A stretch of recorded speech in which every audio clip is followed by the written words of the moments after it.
গুজব রয়েছে, একটু জিজ্ঞাসা করি আপনার সম্পর্কে। এই গুজবটা একটু জিজ্ঞাসা করি আমি। 2005 থেকে 2010 সাল অবধি আপনি মেয়রের ভূমিকা পালন করেছেন, তাই তো? আমি ভুল নই তো? না, একদম ঠিক। একদম ঠিক।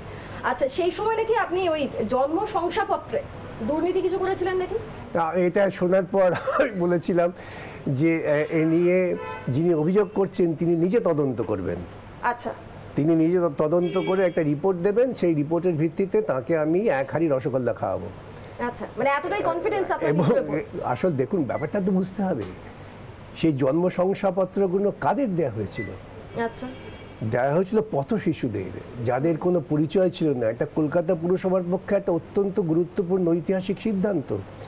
সেই পথ শিশুদের জন্ম শংসাপত্র দেওয়ার ক্ষেত্রে কোনো ভুল ত্রুটি থাকতে পারে, কিন্তু এর মধ্যে দুর্নীতি কোথায়? আচ্ছা, আমার মানে এইটা ভুল ত্রুটি ছিল, এটা আপনি মানছেন? থাকতে পারে। আচ্ছা, থাকতে পারে, মানে আপনি অস্বীকার করছেন? নিশ্চয়ই ভুল থাকতেই পারে। হয়তো ভুল ত্রুটি কিরকম ছিল তাও আমি আমাদের যখন চিফ মেডিকেল অফিসার তাকে সংশোধন করে দিন, কোথাও নাম্বার 2035 সার্টিফিকেটে খাতায় হয়তো লেখা হয়েছে 2033।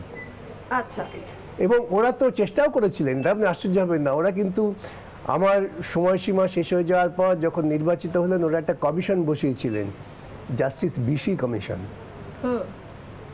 জাস্টিস বিসি কি মন্তব্য করেছেন এটা ওদের কাছ থেকে জেনে নেবেন, আমি নিজে বলবো না, খানিকটা আত্মশ্লাঘা হয়ে যাবে।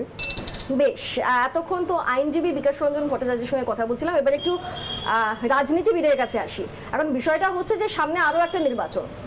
এবার এই নির্বাচনে, আগামী নির্বাচনে আমরা কি দেখবো? মানে কখনো বিজেপি বলছে আপনারা তৃণমূলের সঙ্গে জুড়ে রয়েছেন, কখনো তৃণমূল বলছে রাম বাম এক হয়ে গিয়েছে। এখন প্রশ্ন হচ্ছে বাম আছেটা কোথায়? কোথাও আছে নাকি ভোট কাটুয়া হয়ে ঘুরে বেড়াচ্ছে? বাম আছে বলেই কিন্তু দুটি দলই খুব আতঙ্কে, বিপদে পড়লেই বামেদের কথা উল্লেখ করছে। কিন্তু আতঙ্কের প্রতিফলন ভোট বাক্সে হয় না বিকাশ? ভোট বাক্সে কি প্রতিফলন হয়, কেন হয়, এ নিয়ে অনেক বিতর্ক হচ্ছে, আগামী দিনে আরো বিতর্ক হবে, সেই জায়গায় আমি যাচ্ছি না।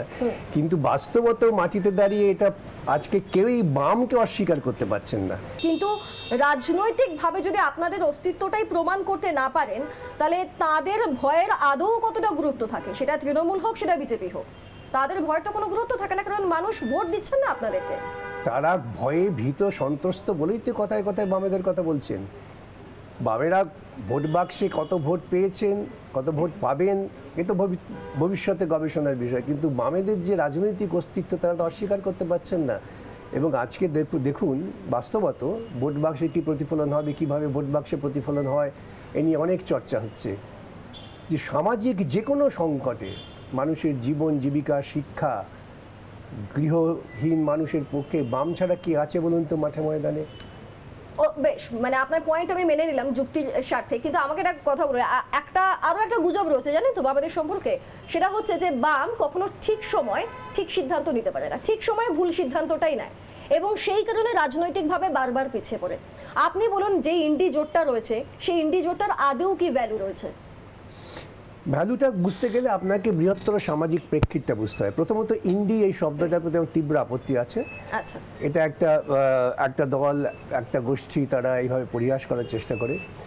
আজকে আমরা যেটা মনে করি, আমি অন্ততপক্ষে যেটা মনে করি আমার বামপন্থী পার্টির একজন কর্মী হিসেবে, ভারতবর্ষের বুকে আজকে সবচেয়ে বড় বিপদ হচ্ছে ধর্মীয় মৌলবাদ। এই ধর্মীয় মৌলবাদের বিপদটাকে যদি আমি এই মুহূর্তে না প্রতিরোধ করতে পারি, তাহলে ভবিষ্যৎ অনেক ভয়াবহ জায়গায় পৌঁছে যাবে।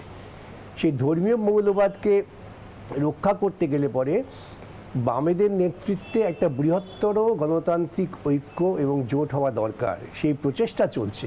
সেই প্রচেষ্টা চলার পথে আমরা কতখানি সাফল্য পেলাম, কত বাধা প্রাপ্ত হলাম, এই সবটাই কিন্তু চলার পথের অংশ। নানা ধরনের কন্টেন্ট দেখার জন্য লাইক করুন, শেয়ার করুন আমাদের ফেসবুক পেজ, সাবস্ক্রাইব করুন আমাদের ইউটিউব চ্যানেল। পাশাপাশি অন্যান্য ব্রেকিং নিউজের জন্য অবশ্যই চোখ রাখুন রিপাবলিক বাংলায়।